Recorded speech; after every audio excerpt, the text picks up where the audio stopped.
എൻ്റെ പേര് Amrita. Top singer season 6 ഞാൻ 3 പാട്ടാണ് പാടിയത്. അതുകൊണ്ട് കുറച്ച് പേർക്കെങ്കിലും എന്നെ അറിയായിരിക്കും. പക്ഷേ ഞാൻ എങ്ങനെയാണ് ഈ വേദിയിൽ എത്തിയതെന്ന് നിങ്ങൾക്ക് ആർക്കും അറിയില്ലായിരിക്കും. ഞാനൊരു ചെറിയ കഥ പറയാം.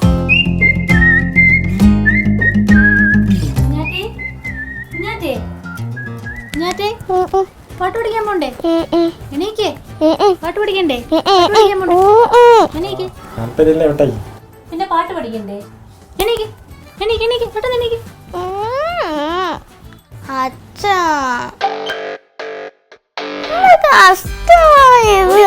പെട്ടെന്ന് എനിക്ക് എന്താ നോക്കിയിരിക്കുന്നേ? കുഞ്ഞാറ്റേ എനിക്ക് പാട്ട് പഠിക്കുമ്പോ സമയമായി. കുഞ്ഞാറ്റേ എനിക്ക് എന്ന് വിളിക്കണം നിന്നെ?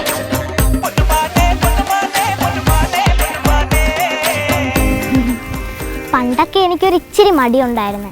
അമ്മ രാവിലെ 5 മണിക്ക് കുത്തി കുത്തി എന്നെ എണീപ്പിക്കും. എന്നിട്ട് കഴുത്തറ്റം വെള്ളത്തിൽ സാധകം ചെയ്യാൻ പറയും. ഈ തണുപ്പത്തൊക്കെ അതെങ്ങനെ ചെയ്യും? ഒരു പാട്ടുകാരിയാവണം, റിയാലിറ്റി ഷോയിൽ പങ്കെടുക്കണമെന്നൊക്കെ എനിക്ക് വലിയ ആഗ്രഹം ഉണ്ടായിരുന്നു. പക്ഷെ പല സാഹചര്യങ്ങൾ കൊണ്ട് അത് നടന്നില്ല.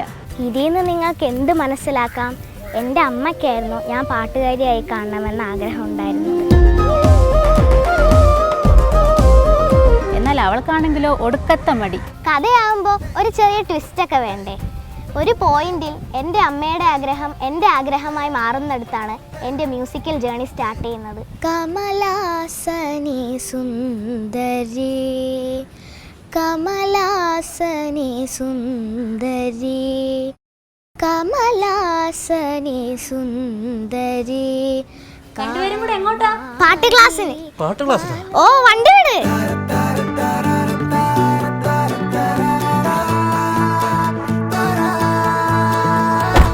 ഇതാണ് എൻ്റെ സാരഥി അനീഷ്, എൻ്റെ മാമനാണ്. മാമൻ എനിക്ക് എവിടെ പോകണമെന്ന് പറഞ്ഞാലും അപ്പ കൊണ്ടുപോകും. ഇപ്പൊ എങ്ങോട്ടാ പോകണ്ടേ? വീട് വണ്ടി വെള്ളായണിക്ക്.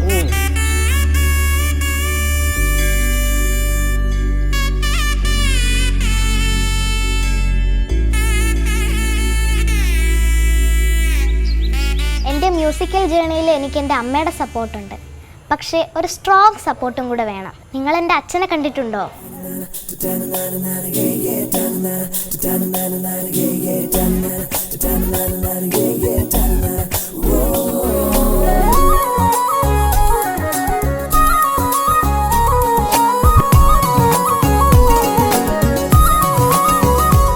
ഇതാണ് ഞാൻ പറഞ്ഞ സ്ട്രോങ് സപ്പോർട്ട്. പാട്ടിനൊപ്പം പുഞ്ചിരി പങ്കിടാൻ ഞാൻ Amrutha AM top singer season 6 തുടരും.